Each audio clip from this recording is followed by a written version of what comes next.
Welcome to white page academy.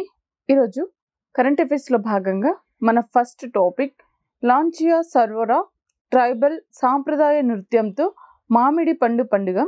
ఈ పండుగను ఎక్కడ సెలబ్రేట్ చేసుకుంటారంటే ఒడిస్సా. ఈ పండుగ ముఖ్యంగా మామిడి పండే కాలంలో మహిళలు అక్కడ సాంప్రదాయ నృత్యంతో ఈ పండుగను నిర్వహిస్తారు.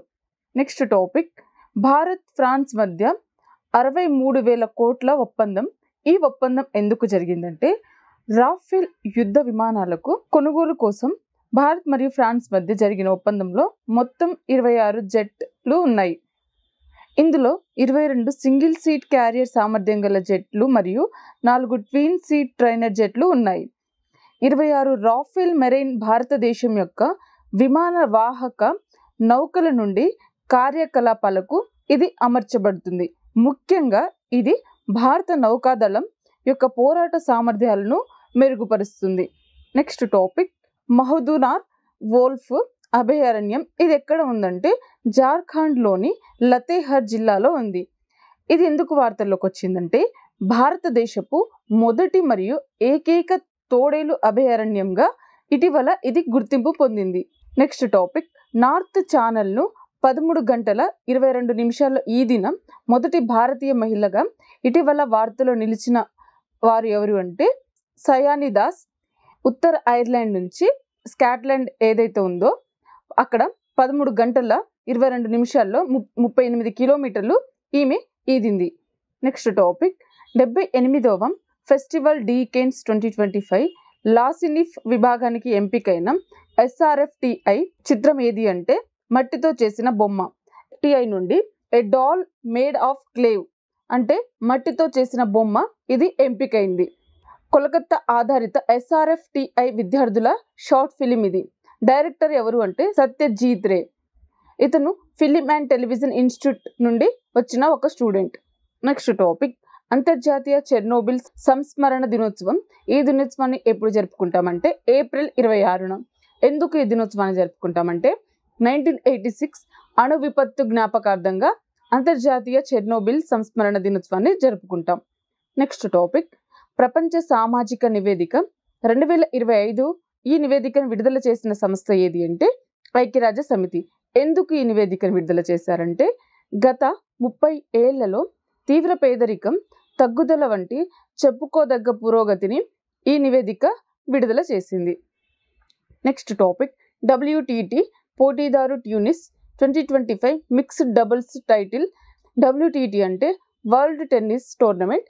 ఇందులో విజేతలు ఎవరు అంటే మానుష్ షా మరియు దియా చితాలే. ఈ ఈవెంట్ ఎప్పుడు జరిగిందంటే ఏప్రిల్ 22 నుంచి 27 వరకు.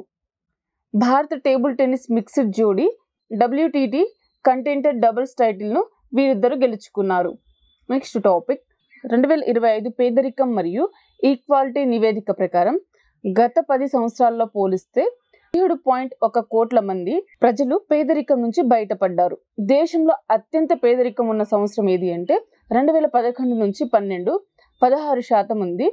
2022 నుంచి 23 వరకు 2.3% పేదరికం తగ్గింది. నెక్స్ట్ టాపిక్ 2వ ఆసియా యోగాసన స్పోర్ట్స్ ఛాంపియన్షిప్ 2025. ఈ ఛాంపియన్షిప్లో విజేతగా నిలిచిన దేశం ఏది అంటే భారతదేశం. పతకాల పట్టికలో భారత్ అగ్రస్థానంలో నిలిచింది. మొత్తం భారత్ ఎన్ని పతకాలు పొందిందంటే 87. Next topic Fiji companion of the order of the Fiji. ఈ అవార్డుతో సత్కరించబడిన వారు ఎవరు అంటే మధుసూదన్ సాయి. ఇతను కర్ణాటకకు చెందిన మానవతావాది. ఇతని యొక్క ప్రత్యేకతలు మరియు కార్యక్రమాలకు ఈ అవార్డు లభించింది. ఇతని యొక్క ప్రత్యేకతలు కార్యక్రమాలు ఏమిటంటే ఇతను శ్రీ సత్యసాయి సంజీవని చిల్డ్రన్స్ హాస్పిటల్ను స్థాపించాడు. ఇది ఫిజీలో ఆరోగ్య సంరక్షణ మరియు సాంఘిక సంక్షేమాన్ని బాగా ప్రభావితం చేసినందుకు ఇతనికి ఈ పురస్కారం లభించింది. నెక్స్ట్ టాపిక్ ప్రపంచ పశు వైద్య దినోత్సవం 2025 యొక్క థీమ్ ఏమిటి అంటే animal health takes a team. దీనిని ఏ రోజున జరుపుకుంటామంటే ఏప్రిల్ 26న. Next topic the Kashmir shawl నవల. దీనిని రచించిన వారు ఎవరు అంటే రోసీ థామస్. నెక్స్ట్ టాపిక్ భారతీయ క్రికెటర్కు రాష్ట్రపతి నుండి పద్మశ్రీ గౌరవం లభించింది. అయితే ఆ పద్మశ్రీ గౌరవాన్ని పొందిన వారు ఎవరు అంటే రవిచంద్రన్ అశ్విన్. ఈ జాబితాలో 7 పద్మ విభూషణ్, 19 పద్మభూషణ్ మరియు 113 పద్మశ్రీ అవార్డులు ఉన్నాయి. మొత్తం అవార్డ్స్ ఎన్ని అంటే 139. నెక్స్ట్ టాపిక్, మాజీ vice chief of army staff మరణం. ఇతని యొక్క పేరు ఏమిటంటే పట్టాభిరామన్. ఇతను lieutenant general. Next topic, doctor MGS Narayanan మరణం. ఇతను ఎవరు, అసలు ఇతను మరణిస్తే ఎందుకు వార్తల్లోకి వచ్చారు, ఇతని యొక్క ప్రత్యేకత ఏమిటో ఇప్పుడు చూద్దాం. ఇతను చరిత్ర మరియు అకాడమియా ప్రఖ్యాత చరిత్రకారుడు మరియు ఇతను ఒక గొప్ప విద్యావేత్త. ఇతను 200కు పైగా పుస్తకాలను మరియు వ్యాసాలను రచించాడు. నెక్స్ట్ టాపిక్, ఐపీఎల్ చరిత్రలో ఫాస్టెస్ట్ సెంచరీ కొట్టిన 2వ భారత బ్యాట్స్మెన్ ఎవరు అంటే అతని పేరు వైభవ్ సూర్యవంశీ. ఇతనికి 14 ఏళ్ళు. అదేవిధంగా ఐపీఎల్ చరిత్రలో 2013లో మొదటి ఆటగాడు ఎవరు అంటే క్రిస్ గిల్. ఇతను 30 బంతుల్లో 100 పరుగులు చేశాడు. సో ఇది ఈరోజు యొక్క కరెంట్ అఫైర్స్కి సంబంధించిన క్లాస్. ఈరోజు క్లాస్కి సంబంధించిన పీడిఎఫ్ యాప్లో ఉంది, డౌన్లోడ్ చేసుకోండి. వీడియోని లైక్ చేయండి, షేర్ చేయండి.